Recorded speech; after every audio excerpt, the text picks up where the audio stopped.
નમસ્કાર. 8મા પગાર પંચને લઈને ચર્ચાઓ જોરમાં છે. તો ચાલો આજે એ સમજીએ કે આખરે આનો અમલ ક્યારે થશે અને નિષ્ણાતો આ વિશે શું વિચારી રહ્યા છે. આ સવાલ લાખો કેન્દ્રીય કર્મચારીઓ અને પેન્શનરોના મનમાં ઘૂમી રહ્યો છે. આખરે 8મો પગાર પંચ લાગુ ક્યારે થશે? ચાલો આ મોટા સવાલનો જવાબ શોધવાનો પ્રયત્ન કરીએ અને જોઈએ કે નિષ્ણાતો કઈ તરફ ઇશારો કરી રહ્યા છે. તો આ આખો મામલો છે શું? આ મોટો સવાલ આવ્યો ક્યાંથી?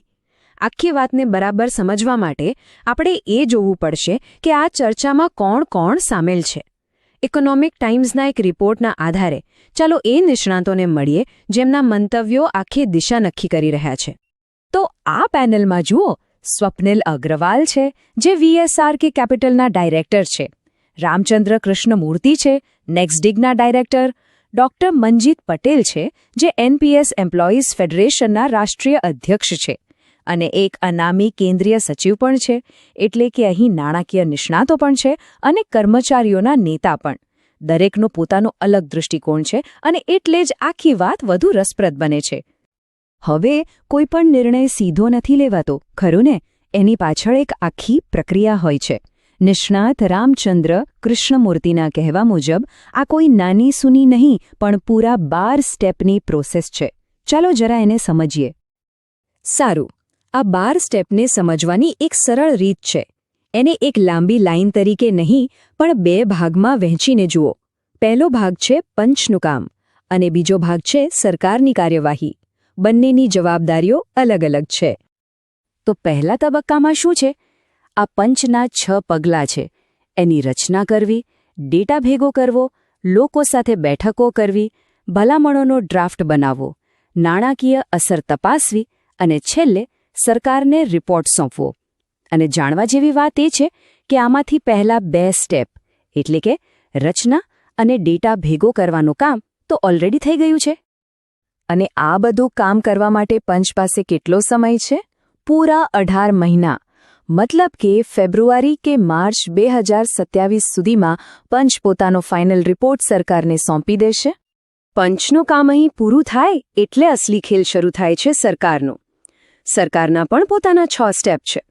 સચિવોની કમિટી બનાવવી, અલગ અલગ મંત્રાલયો સાથે ચર્ચા કરવી, કેબિનેટ કમિટી બનાવવી, કેબિનેટની ફાઇનલ મંજૂરી લેવી અને પછી જાહેરાત કરવી. આ આખી પ્રક્રિયામાં ઓછામાં ઓછા 6 મહિના તો લાગી જ શકે છે. પણ શું આ બધું ફક્ત કાગળ પરની કાર્યવાહી પ્રમાણે જ ચાલશે? ના, હવે આખી કહાણીમાં એન્ટ્રી થાય છે રાજકારણની, એટલે કે ચૂંટણીઓનો સમીકરણ. ચાલો જોઈએ કે આ બધો સમય સાથે કેવી રીતે જોડાયેલું છે. તો સવાલ એ છે કે આ બધી તારીખો પર ચૂંટણીઓનો કેટલો પ્રભાવ પડશે? નિષ્ણાતો સ્પષ્ટપણે માને છે કે આ ફક્ત એક વહીવટી પ્રક્રિયા નથી. આ તો સમય, રાજકીય રણનીતિ અને ફાયદો ઉઠાવવાનો ખેલ છે. અને હવે જરા આ તારીખો પર નજર નાખો. ફેબ્રુઆરી-માર્ચ 2027માં પંચનો રિપોર્ટ આવશે. 2027માં જ ઉત્તર પ્રદેશની વિધાનસભા ચૂંટણીઓ છે અને એના બરાબર 2 વર્ષ પછી 2029માં સામાન્ય ચૂંટણીઓ. આ ટાઈમિંગ જુઓ. શું આ માત્ર એક સંયોગ છે કે પછી એક સોચી સમજી વ્યૂહરચના? ભવિષ્યમાં શું થશે એનો અંદાજ લગાવવા માટે ક્યારેક ભૂતકાળમાં જોવું પડે છે. તો ચાલો આપણે પણ જોઈએ કે આની પહેલાંના પગાર પંચો વખતે શું થયું હતું. જો આપણે જૂના રેકોર્ડ્સ જોઈએ તો 5મા પગાર પંચને લાગુ થવામાં 3.5 વર્ષ લાગ્યા હતા, જ્યારે 6ઠ્ઠા પગાર પંચમાં 2 વર્ષથી પણ ઓછો સમય લાગ્યો અને 7મો પગાર પંચ 2.5 વર્ષ. મતલબ કે કોઈ ફિક્સ નિયમ નથી. ક્યારેક બહુ ઝડપથી તો ક્યારેક બહુ ધીમેથી કામ થાય છે. તો હવે સવાલ એ થાય કે જો પ્રોસેસ લાંબી ચાલે તો શું કર્મચારીઓ રાહ જોયા કરશે? ના. એના માટે સરકાર પાસે એક રસ્તો છે, જેને કહેવાય છે વચગાળાની રાહત. એટલે કે ફાઇનલ નિર્ણય આવે એ પહેલાં એક કામચલાઉ નાણાકીય ફાયદો આપી દેવાનો. અને આવું પહેલાં પણ થયું છે. 5મા પગાર પંચ વખતે જ્યારે પ્રક્રિયાની સમયમર્યાદા 2 વાર વધારવી પડી, ત્યારે સરકારે કર્મચારીઓને શાંત રાખવા માટે 1 વાર નહીં, 2 વાર નહીં, પણ 3 વખત વચગાળાની રાહત આપી હતી. સારું, તો હવે આપણે પ્રક્રિયા સમજી ગયા, રાજકારણનું ગણિત પણ જોયું અને ભૂતકાળના અનુભવો પર પણ નજર કરી. તો આ બધાને જોડીને જોઈએ કે આગળ શું થઈ શકે છે. નિષ્ણાતો મુખ્યત્વે 2 શક્યતાઓ પર વાત કરી રહ્યા છે. 2027 કે પછી 2029? પહેલી શક્યતા આવે છે સ્વપ્નિલ અગ્રવાલ તરફથી. એમનું કહેવું છે કે સરકાર ઉત્તર પ્રદેશની ચૂંટણી પછી તરત જ પોતાની રમત રમી શકે છે અને 2027માં જ આને એક ઝાટકે લાગુ કરી શકે છે, જેથી એનો રાજકીય ફાયદો મળે. પણ એક બીજો મત પણ છે, જે એક કેન્દ્રીય સચિવે આપ્યો છે.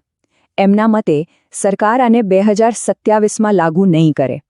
એ આખી પ્રક્રિયાને જાણી જોઈને ધીમી પાડશે અને છેક 2029ની સામાન્ય ચૂંટણીઓ સુધી ખેંચી જશે. કેમ?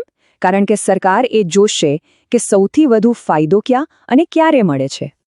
તો જો, બે સીધા સાદા સિનારીઓ છે. પહેલો 2027નો સિનારીઓ, જે યુપી ચૂંટણીને ધ્યાનમાં રાખીને ઝડપી અમલીકરણની વાત કરે છે, અને બીજો 2029નો સિનારીઓ, જે સામાન્ય ચૂંટણીઓને ધ્યાનમાં રાખીને લાંબી પ્રક્રિયા અને વચગાળાની રાહતની વાત કરે છે. એક રાજ્ય સ્તરની રણનીતિ છે, બીજી રાષ્ટ્રીય સ્તરની. આના પરથી એક વાત તો સાવ સ્પષ્ટ થઈ જાય છે. સરકારનો અભિગમ એકદમ ક્લિયર છે. સસ્પેન્સ બનાવી રાખો, લોકોની અપેક્ષાઓને કાબૂમાં રાખો અને છેલ્લી ઘડીએ એવો દાવ રમો કે જેથી સૌથી વધુ રાજકીય ફાયદો ઉઠાવી શકાય. તો અંતિમ સવાલ એ જ છે કે આ નિર્ણયનો સમય રાજ્યની જીત માટે નક્કી કરાશે કે પછી રાષ્ટ્રીય જીત માટે? આખરે આ બધું રાજકીય લાભની ગણતરી પર જ ટકેલું છે. હવે બસ જોવાનું એ રહ્યું કે સરકારનો આગામી દાવ શું હોય છે.